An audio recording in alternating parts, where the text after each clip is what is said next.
All right. Hi, everybody.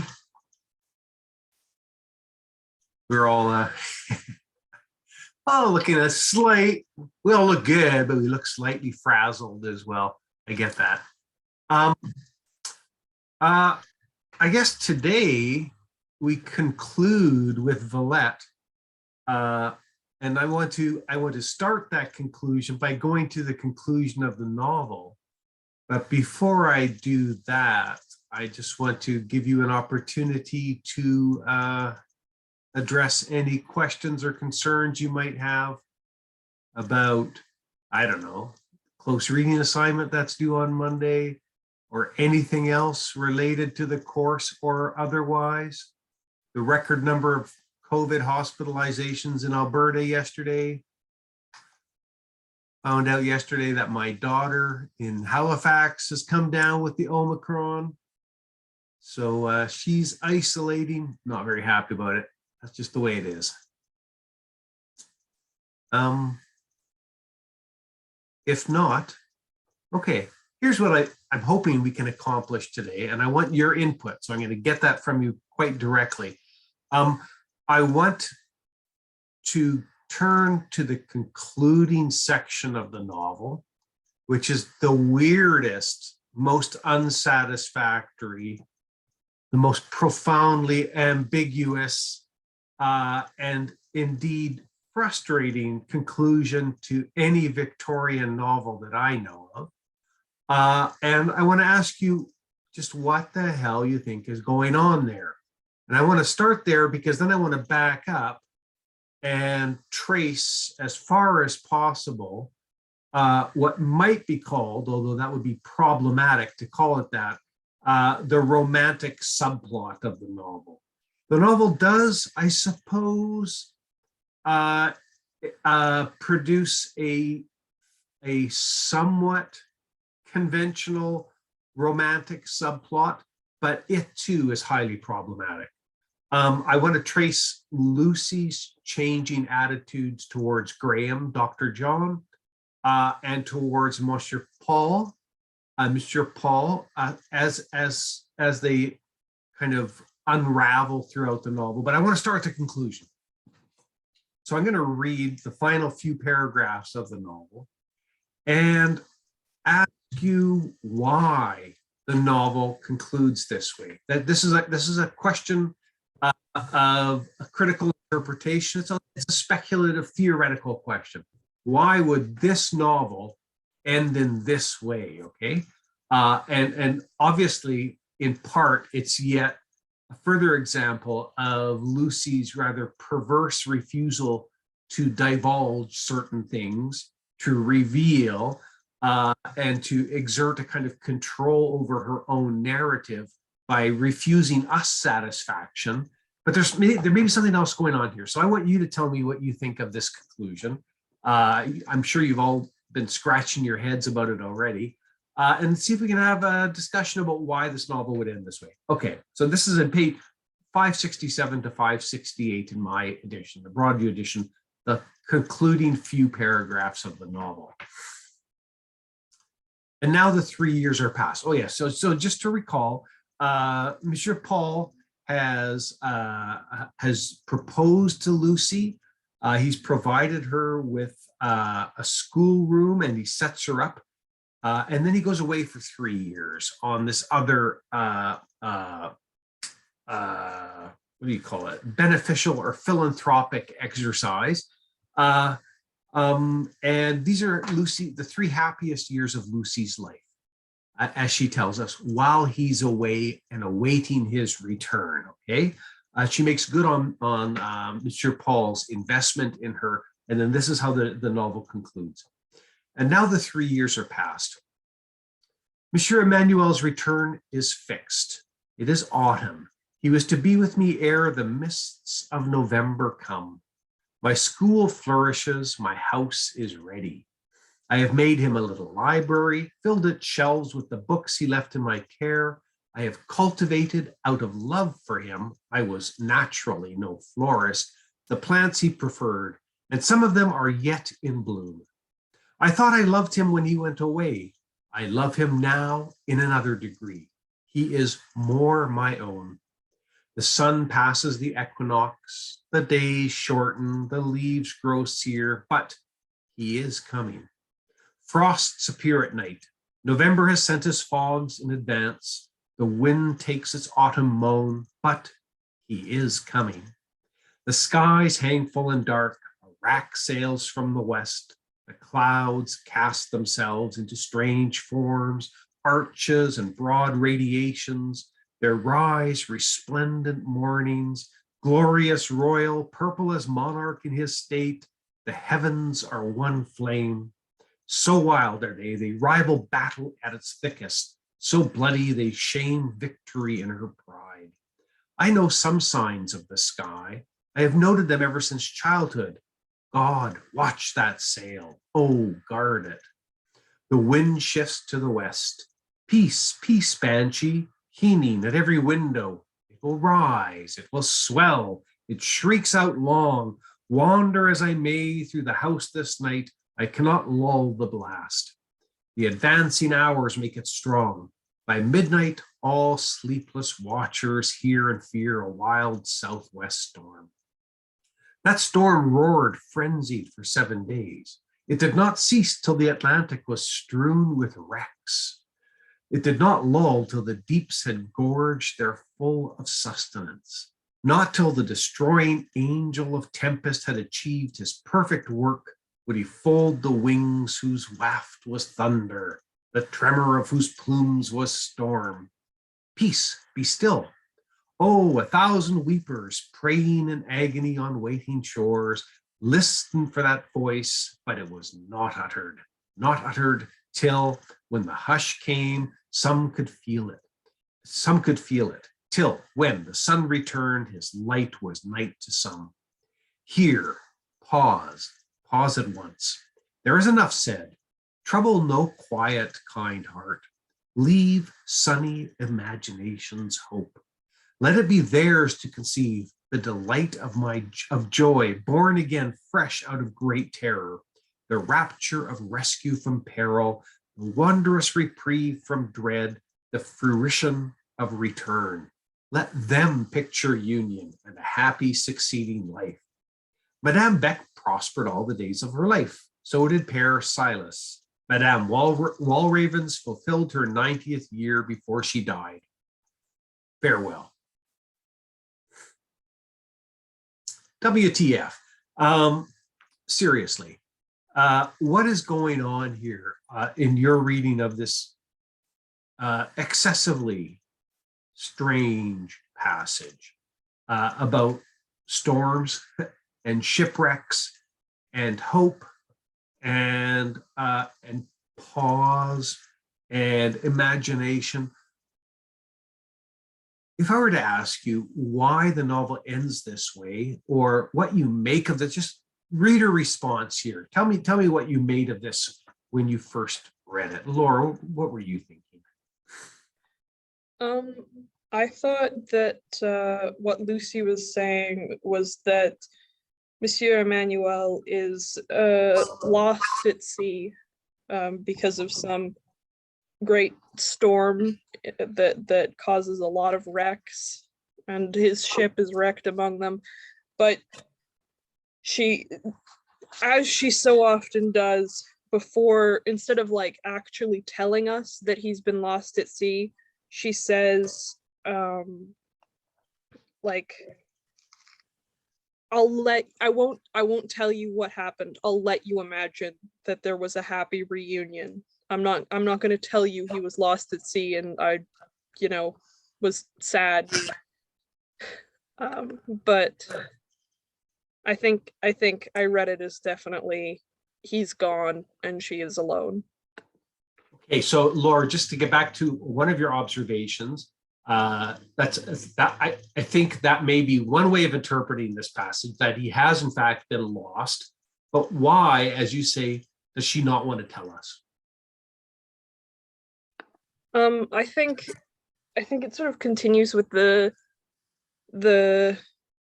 theme of her controlling her own story by withholding information from us and from other characters. Like she's not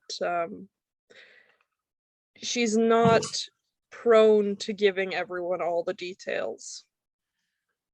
So it's indicative of something we've witnessed throughout the text, and that is, I'm going to call it a kind of perverse refusal to finish her stories in some ways. She lets us imagine what happened. We looked at another passage in which she does something identical to this, when she glosses over that 8 years of her life that unfold between the first chapter and the second chapter of the novel, and once again turns to the analogy or the metaphor of the ship, saying, imagine, if you want, me laying plump and well-fed and happy on the deck of a ship. And I won't tell you that the ship actually foundered and that I died for those 8 years. Imagine what you want. Fill in the blank, she encourages the reader. Okay, so it is indicative of a tendency on the part of the narrator to exert or assert her control over the narrative by refusing to indulge her readers' curiosity about what might have happened. Emily, what were you going to say? I think, yeah, Emily, you have your hand up. I think Abigail was first, but I'm sorry. Abigail's little yellow hand is walking by the painting behind her. I didn't see it. So you go ahead and we'll get Abigail after. Okay, sounds good. I'm also colorblind, so I can't really see, but your hand is nice and clear against the white. Okay, sounds good. I was kind of thinking it like in a contrast of what she wanted readers to expect. Kind of like how most Victorian novels end, like they usually end up together. And I think it was trying to stay true to her character, right? And like she doesn't want us to let us romanticize what we want, but in reality, it's like she's staying true to her independence. And I feel like it's a very feminist novel in that way of how it ends, actually, because she does state that like it was 3 of the happiest years without him. Like, and they were like waiting for this, like, oh, maybe this will continue. But the truth of the matter is that she's been alone her entire life. I feel like then it makes sense for her to end alone. Kind of, she's always been talking throughout the novel how she likes solitude, right? How she's comfortable with that, how she's comfortable being an observer. So I found it actually to be a good ending to her character, but yeah. So if I may gloss what you said, and this is a rather provocative reading, but also a very interesting one, that in fact, this is kind of an ideal conclusion to Lucy's narrative, in that she gets the funding, she gets the schoolhouse, she gets her independence, and she doesn't have to bear the endless burden of marriage with Monsieur Paul, who is conveniently dispatched by the novel. The plot dispatches him in a shipwreck.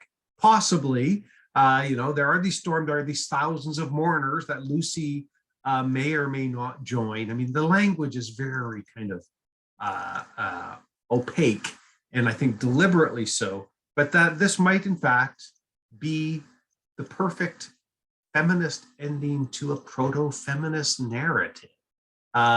Lucy, in fact, gets what she wants, despite the fact that her claim is that she loves Monsieur Paul and does want him. He will come, she says 3 times in this narrative. Okay, so that's an interesting reading. Thanks for that, Emily. What were you going to say, Abigail? Okay, so I think that originally my thought was this is just lazy writing. Not to attack Charlotte Bronte and think that I know better than her, but it just, she like introduced things and then just ended the story. That was kind of weird. But Emily, you made me think that if anything, this is just like the ultimate success of like a queer woman, if we're going to continue down the reading that Lucy's queer, which I will, I'm buying that narrative. But she says, I thought I loved him when he went away. I love him now in another degree. He is more my own. Yeah, because he's gone and he can be whatever she wants him to be. That's sweet. But also, it's kind of gay that she is like, the 3 years that he was gone are the best years of my life because I'm taken care of. I have funds. I got my own school and I'm attached to a man, which makes me an acceptable lady in society. But I don't have to deal with him. I don't have to have the burden of marriage. I don't have to have the burden of a male accompaniment. So yeah, you know what? I take it back. I accept this ending. I'm thrilled with this ending as Lucy as a raging lesbian in the Victorian era. I'm thrilled with that. Okay, so just to give a gloss on that. So if I may, queer or asexual, I think is a question that the text might raise. The question of consummation, which is something I was going to address on Monday when we read the scene in which Lucy discovers her inner actor, that she is in fact desirous of public praise, but also terrified by it. And when we read that scene as one that has a kind of a sexualized subtext, and that she's scared away from the possibility of a kind of sensuousness.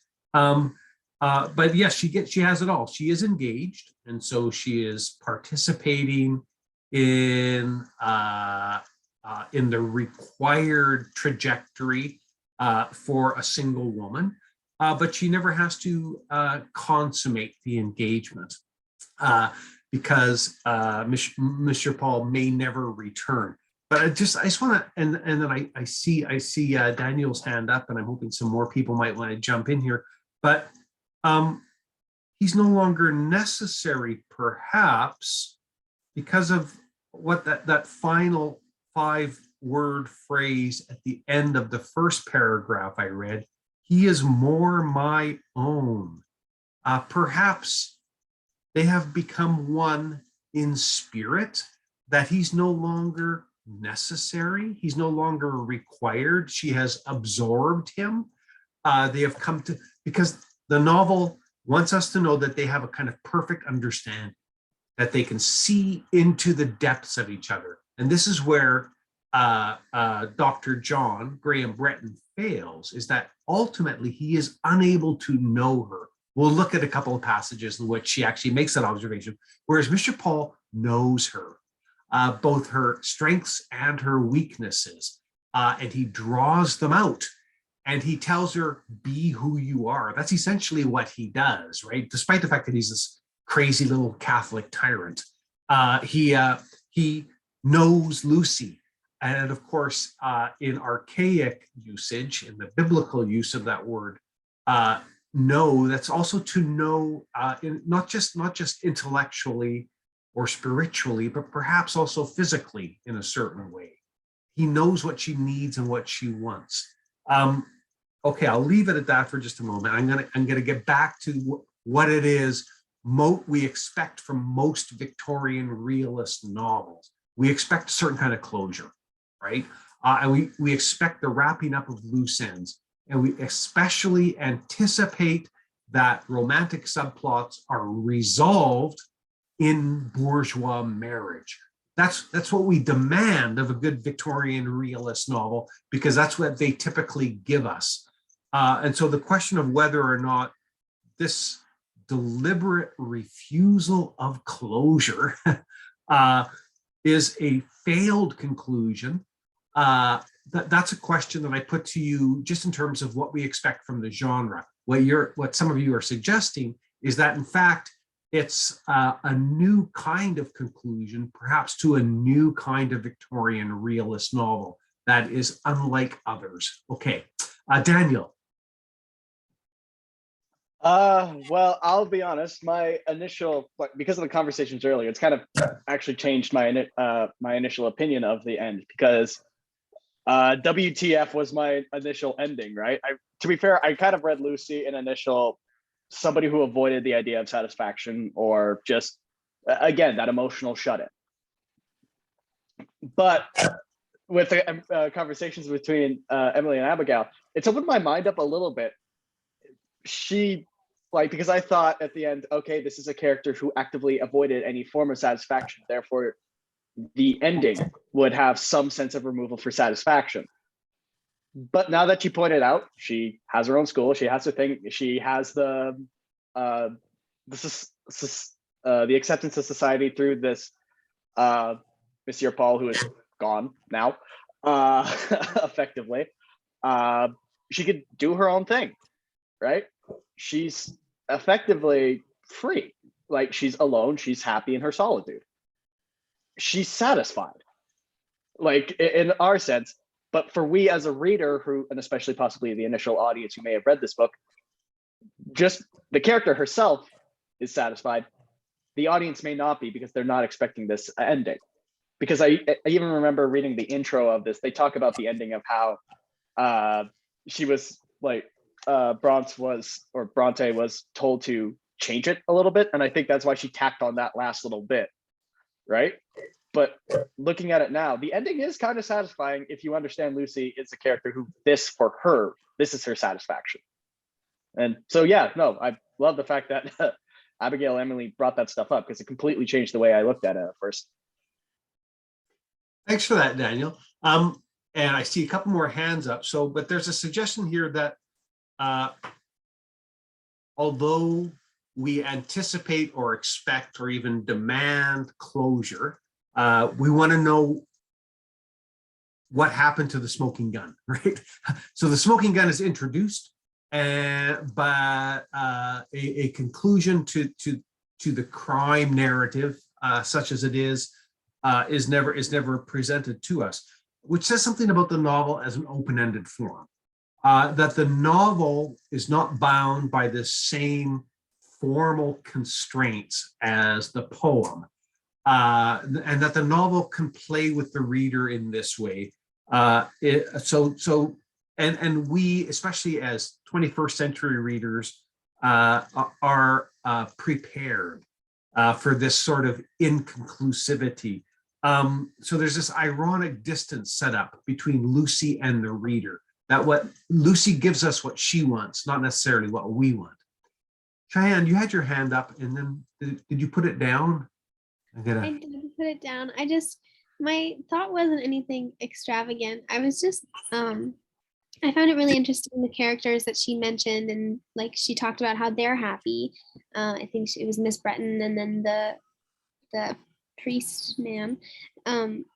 But they're all like alone and individual. You know what I mean? Like they're not accompanied by anybody else. And so I thought that it was interesting. That was her kind of understanding of happiness. I don't know. I put my hand down because it wasn't very monumental. Oh, well, I'm not looking for monumental. I'm looking for teasing out, which is exactly what we're doing here. And I think it's helping me recast the conclusion as well. There's a certain, so the conclusion, I think we might all agree, is a refusal, not only of perhaps readerly expectations, but it's a refusal of conformity to certain generic conventions that have almost become rules. That is, you introduce plot elements in order to resolve them. And the theory of the novel that I proposed a little bit earlier this term, that the Victorian realist novel offers solutions on the level of the imaginary to irresolvable social and historical contradictions, may not work with this novel, that this novel refuses that kind of satisfaction. Artemi, you had your hand up and you also put it down. Did I preempt what you were going to say, or was it less than monumental as well? I'm not 100% sure. I do kind of get a sense in these last few paragraphs from Lucy that she she did receive maybe a kind of intellectual pleasure, maybe perhaps from Monsieur Paul, and that she was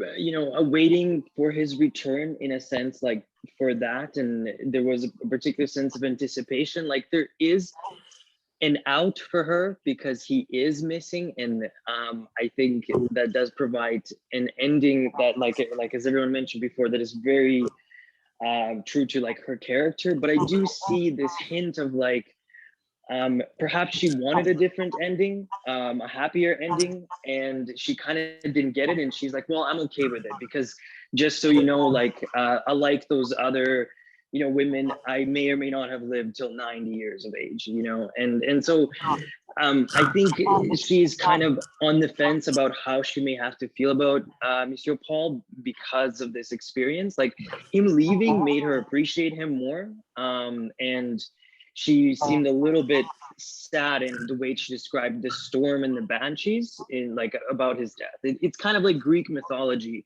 like it echoes that sort of stuff to me.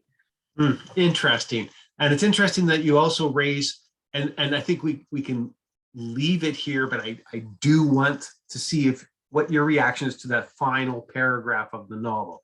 Okay, we know what happened to everyone else. We know, Polly marries so-and-so, Ginevra marries so-and-so. So all those subplot lines are in fact resolved. And then the final paragraph, Madame Beck prospered all the days of her life, whatever that means. So did Père Silas.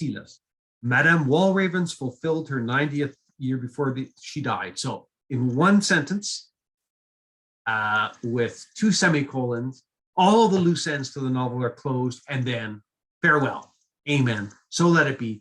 The only plot line that is not resolved and is left dangling on permanent pause, and she tells herself to pause, right? Peace be still. Here, pause at once. It's kind of like a slap in the face. that final sentence that closes the novel. Oh, I'm going to close everyone else's storylines off, but I'm going to leave mine open-ended. And I'm going to leave this as a question for you. But what she says in that penultimate paragraph, here, pause at once. Who is that directive aimed at? Is she telling the reader to pause, to immediately pause? Is she telling herself to pause as narrator? To whom is she speaking? Is that a self-address? Who's the addressee of that particular, or is it simply, I'm gonna pause the story here. Look for volume 2, people. Look for part 2, but we know there's no part 2, right? So I personally, and I like the readings you've offered of this as a satisfactory resolution to a profoundly unsatisfactory narrative voice. That said, I cannot quite relinquish my offense and my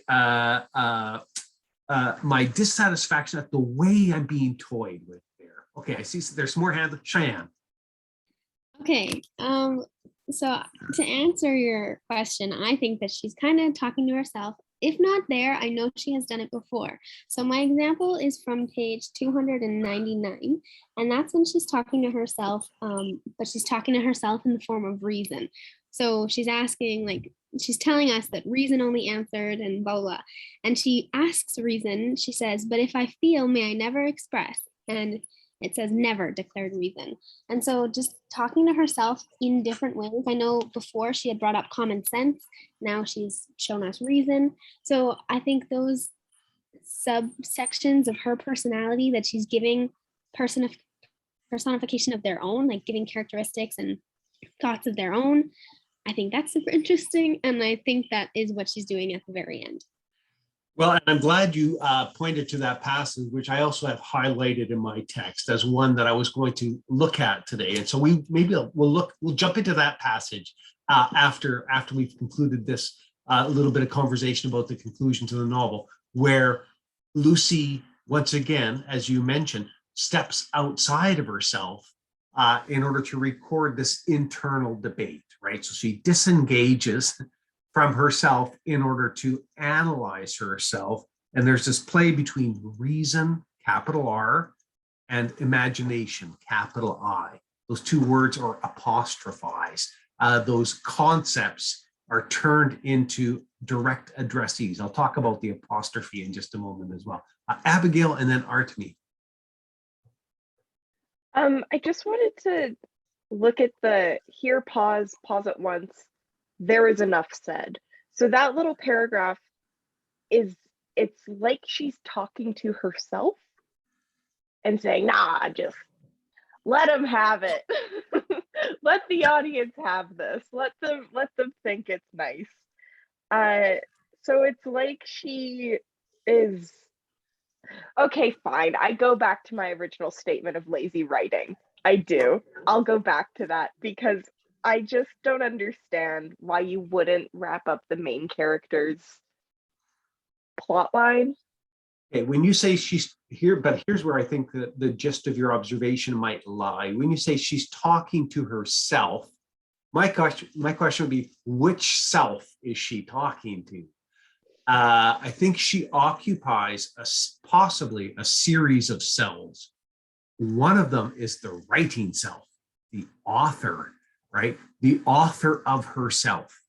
Literally, she invents herself in writing. I think when she says, here, pause at once, she might be talking to herself as the writing narrator, as opposed to, oh, be still my beating heart, or stop thinking about these things or you go crazy. I think she's saying, literally, I'm going to stop my narrative right here. I'm going to pause my narrative right here, just because I can.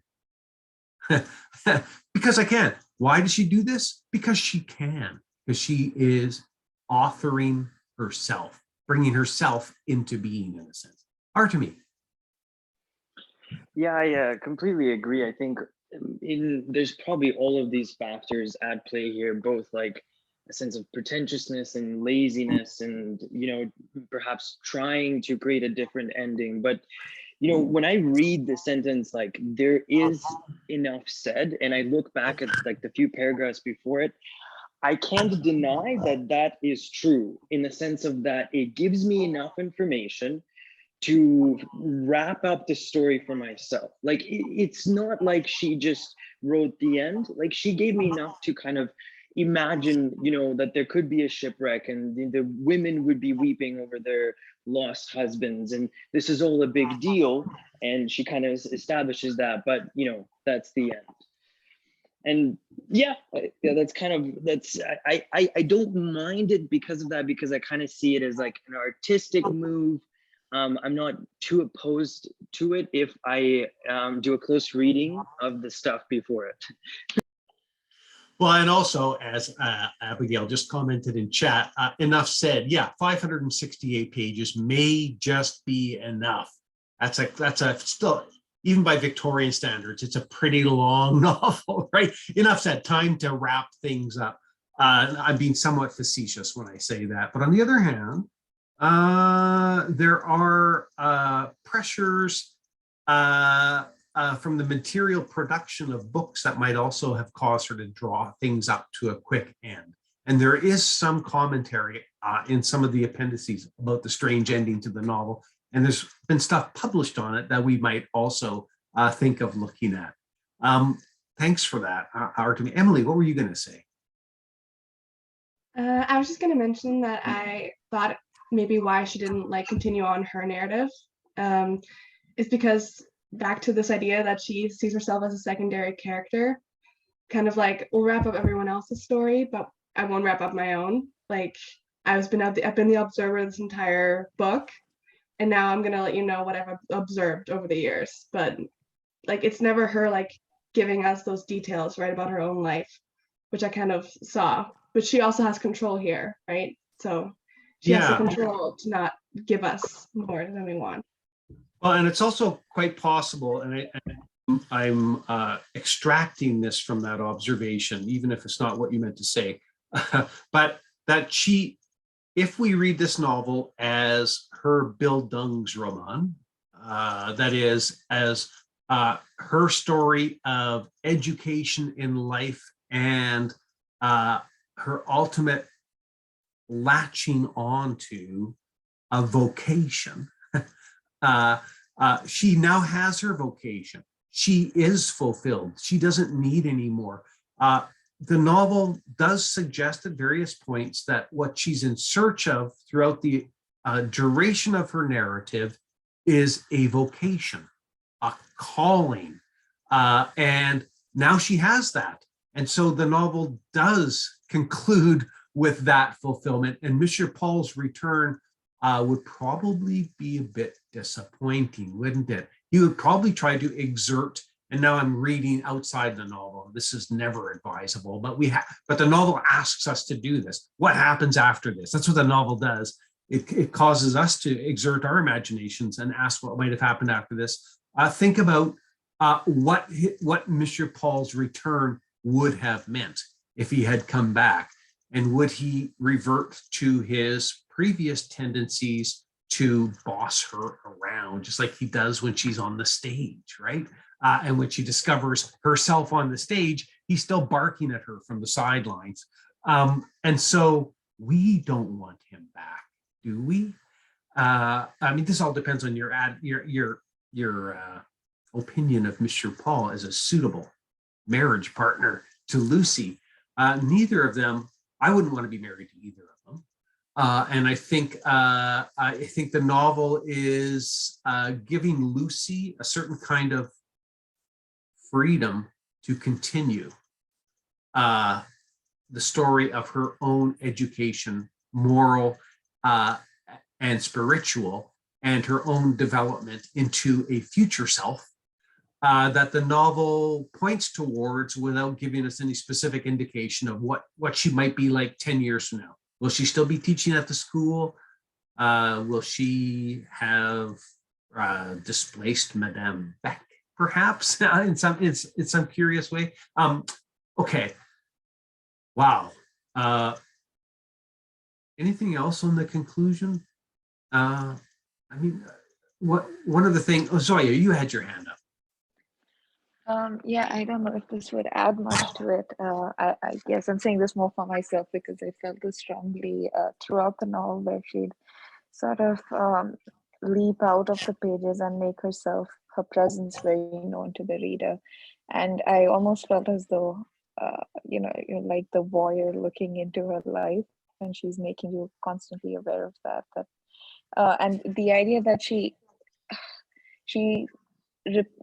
when she mentions that, imagine me a certain way, and then she sort of betrays that image and then goes on with her story, I always felt like she could end wherever she liked. She had and knowing that she could do that makes you feel almost makes you conscious of the fact that you are in a way this voyeur in her life. And so when she comes towards the end and she leaves you to believe, she's sort of leaping out of the pages and placing herself next to the reader and being like, her life goes on, and you can't just close the book and move on from her. In a sense, her presence is almost as though it exceeds the story that she's telling, in a sense, and she takes strain of that, and she doesn't let herself be caught in the narrative that she's saying. She makes herself stand outside it. Yeah, this is repeating most of it, but yeah. Repetition is good because it provides us with an opportunity to think of alternative readings and to agree and disagree with each other.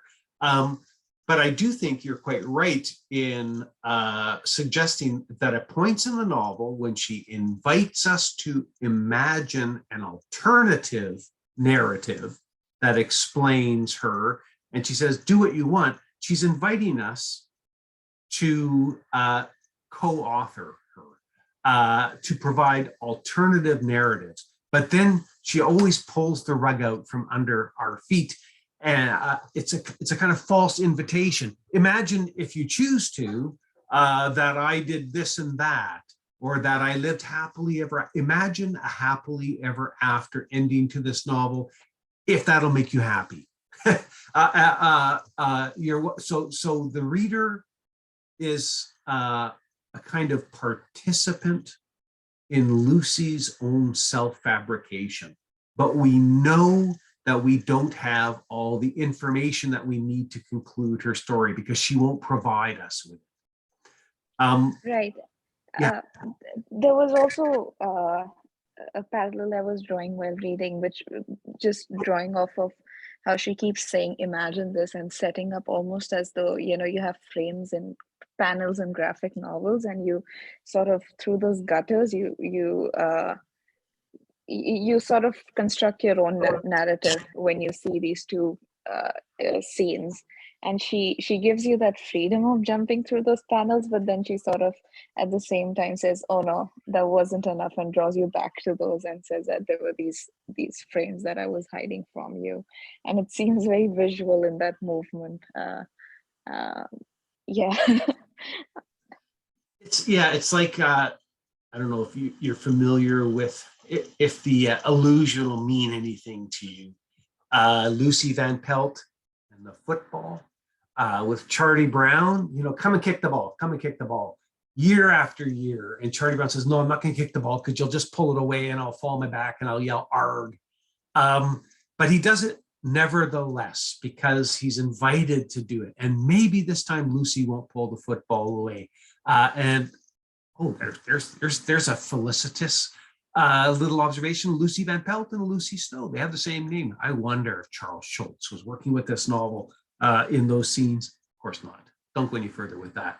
I do think that, so I'm not going to look at this passage. I want to look at one other passage in the time remaining today, but the passage that does start at the bottom of page 299, I groaned under her bitter sternness. Never, never, oh hard word, this hag, this reason would not let me look up or smile. This internal debate between reason and imagination that goes down to about 2/3 of the way down page 300 is well worth a close reading. That debate between reason and imagination might offer a window into understanding the structure of the novel as a whole, which plays reason off against imagination over and over again, including in that concluding passage, that final passage of the novel, right? Imagine an ending for my novel. I'm not gonna, and I'm not gonna tell you, because she's obviously writing the novel from years in the future. After all, Mrs. Walraven reaches 90 years and she's nowhere near that by the end of the narrative. So Lucy's writing from a point in the future, looking back on the conclusion of this narrative as something that happened quite a few years back. So she knows what happened when at the moment of writing that particular temporal frame, but she's not going to tell us. That's not part of the narrative. The passage I wanted to look at, and I hope I find the right one, is the one in which page 293 to 294. So this is just before this argument between reason and imagination. This is right towards the end of chapter 20, about 3 pages before that.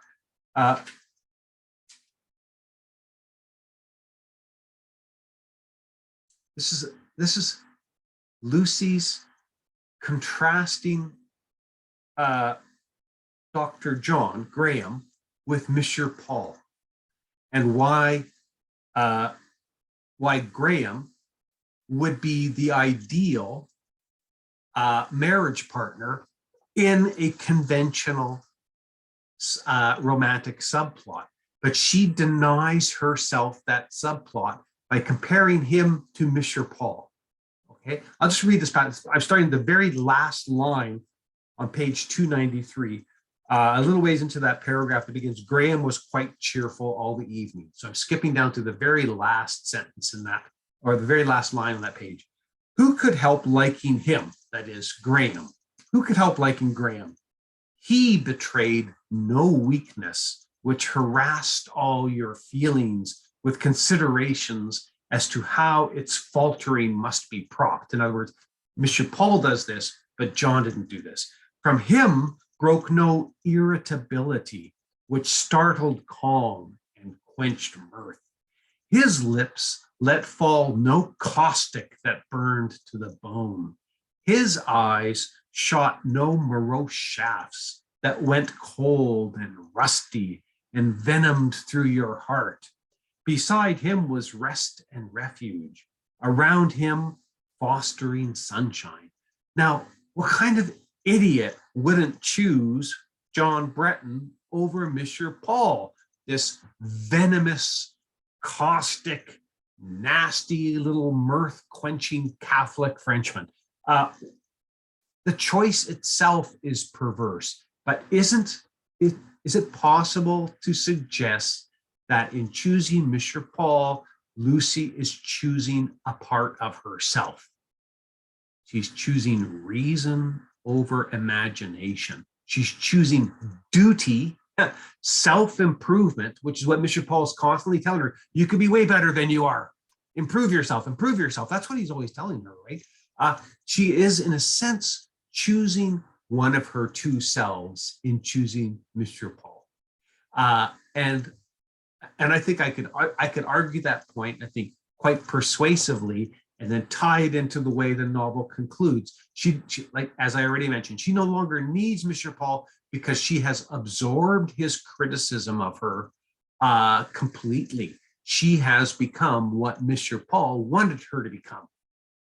And so his lessons are no longer necessary. He's no longer required. So Graham represents security and refuge, and Monsieur Paul equals a hard relinquishing of the self to a higher duty. And that's what Lucy's all about. That's what makes her a sort of classic Victorian subject. And there's one more passage I want to look at on page 409. And this is the last thing I'll cite to you from the novel. This is at the beginning of chapter 29, about 2 pages into that chapter, just a few sentences into page 409. This is regarding Monsieur Paul, okay? And I'm just going to leave you with this. I'm going to read. He had the terrible, unerring penetration of instinct, and pierced in its hiding place the last lurking thought of the heart, and discerned under florid veilings the bare, barren places of the spirit, yes, and its perverted tendencies and its hidden false curves, all that men and women would not have known, the twisted spine, the malformed limb that was born with them, and far worse, the stain or disfigurement they have perhaps brought on themselves. No calamity so accursed, but Monsieur Emmanuel could pity and forgive if it were acknowledged candidly. He's the therapist, right? He demands that we be true with ourselves. But where his questioning eyes met dishonest denial, where his ruthless researches found deceitful concealment, oh, then he could be cruel, and I thought wicked.